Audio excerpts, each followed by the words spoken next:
the weeds right now and focus on the heavyweights in the National League. They are not hard to find. The Braves are loud. They are loud in the beginning of games. Acuna often gets them off to a fast start. 1 through 9 in that order. There's no team better right now. And it's like, oh, well, they probably have weak pitching. Did you see Vine's debut in Colorado for the Braves? Dude, he threw like 100 changeups. So? I know. I'm just saying. That's He threw a lot. That's the pitch. That is the damn pitch, especially there. Did you see the interview with his family? Yeah, it was awesome. Oh, That man. was awesome. I'm going to read what David O'Brien said, who covers them for The Athletic.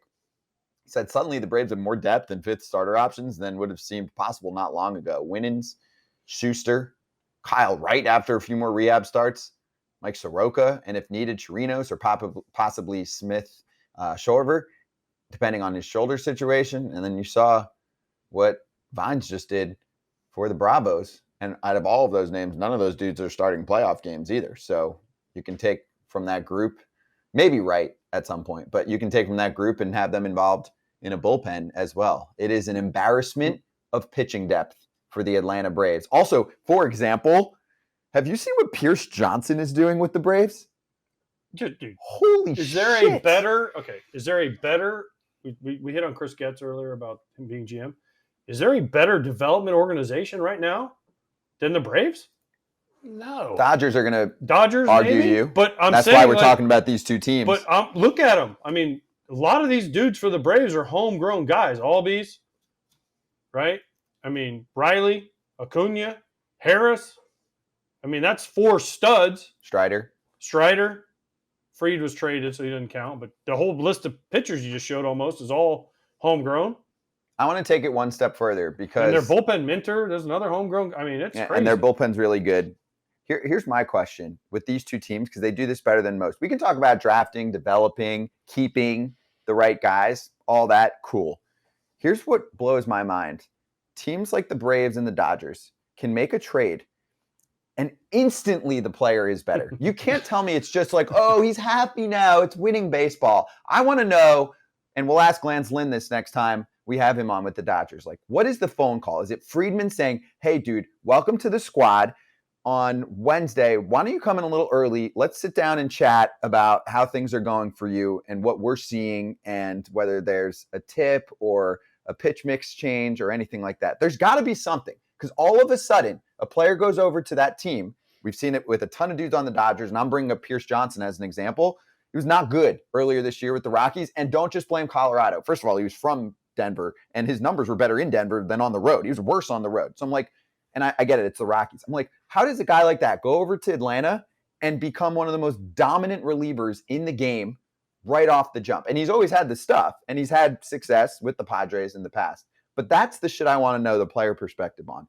How do you that quickly go from or super underperformer to one of the top dudes in the league? Anyone have an answer? I tell you how Lance Lynn did it. What? Mookie Betts was the guy banging for him to get over there. So yeah, but I get that. You get a phone call from the Dodgers like, hey, we traded for you. Oh, by the way, Mookie Betts in your corner. He's like, Superman, ba-bam, here we go. But what happens? They changed his pitch selection. They have better. Okay, people have talked about it. Kratz, we've heard it. Keenan Middleton went away, and they're like, he said about the White Sox, whether the culture or not, but there's an analytical thing too. Lance Lynn says it on the show. I changed my pitch. I changed pitch direction. I changed pitch location. I changed pitch sequencing. I changed every pitch, right? So there's something they know. And this is why, again, I hate to keep going back to the White Sox GM. This is why you interview people from other organizations. Because you can find things that you're not doing in your organization. You can get little tidbits. I'll give you another example. Justin Verlander he blew called up out the Mets when he was there. When he was there, internally, someone brought it external, and he helped to clarify, and it was totally on his side, that this is a dude that was part of a winning organization, comes over there and says, hey, I don't feel like your pitching program is up to speed. The dudes behind the scenes are not giving me what I need to succeed at the highest level, like, say, Houston is. And guess what? The Mets didn't dispute it. They listened. And also, they're making changes right now, too. So today we get the news. They fired their director of player development, Kevin Howard, and also Jeff Liebau was director of pro player evaluation, and they're finally like very, very heavily investing into a different pitching program. So we'll get into more of that, but hold on. it's I have wild. a question for Kratz before we get to Lane Thomas. Are the Braves and the Dodgers the clear favorites in the National League? Yeah, the clear favorites. Okay. Because they're better at this stuff. Yeah. Well, let's bring someone on who can first off tell us about these teams and then also about how his team has really developed and succeeded at a high level now in the second half of the season, especially. Lane Thomas from the Washington Nationals joining us right now. Lane, great to have you on FT for the first time, man. How you doing? How's the second half going, not just for you, but for the boys?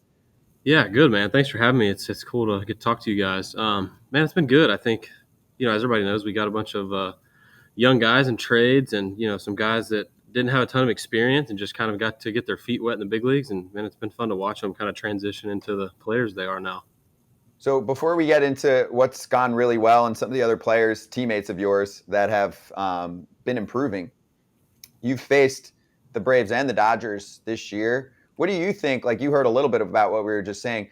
What makes them special? What stands out? And also, do you know any guys that have gone on to other teams and kind of clicked instantly? I'm not saying necessarily coming from your team, but we're talking about like Lance Lynn, Pierce Johnson, some of these players that have moved teams and like next outing, it's like, holy shit, what is this? Yeah, for sure. We played, I'm trying to think, I think we played the Braves and the Rays and the Dodgers the first half. And what seemed to stand out to me with those teams is you make a mistake or you give them a chance, in a certain inning with guys on base to bring up Mookie and Freddie. And there's a reason those guys are getting paid what they are, because they make you pay for, letting them have the chance to drive those runs in. So I think that's for me, the biggest thing that stands out between, those top tier teams and other teams is, when you give them a chance and you make a mistake to, let that inning continue, then they're going to make you pay for it.